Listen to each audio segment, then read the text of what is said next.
রব্বিরহামহুমা কামা রব্বায়ানি সগীরা। হে আমাদের রব, তাদের দুজনের প্রতি রহমত প্রদর্শন করুন, যেভাবে তারা শৈশবে আমাকে লালন পালন করেছেন। বাবা মা যে পরম স্নেহ মমতা দিয়ে একজন সন্তানকে লালন পালন করেন, সৃষ্টি জগতের কোনো কিছুর সাথেই তার তুলনা হয় না। এই মমতায় কোনো স্বার্থ নেই, নেই কোনো শর্ত।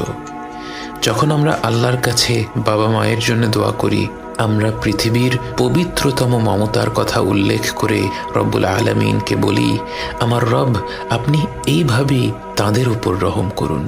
বাবা মায়ের জন্য এই দোয়াটি পবিত্র কোরআনের মাধ্যমে আল্লাহই আমাদের শিখিয়েছেন। অথচ আমরা যদি শুধু বলতাম রব্বিরহামহুমা, এটাও একটা সম্পূর্ণ দোয়া। এর অর্থ, হে রব, আপনি তাদের দুজনের উপর রহম করুন। কিন্তু আল্লাহ আমাদের শিখিয়েছেন রব্বিরহামহুমা কামা রব্বায়ানি সগীরা।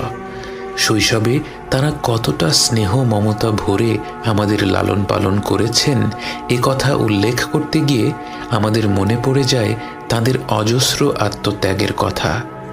এই পৃথিবীর বুকে আমরা ভূমিষ্ঠ হওয়ার আগে থেকেই বাবা মায়ের আত্মত্যাগ আরম্ভ হয়ে যায়।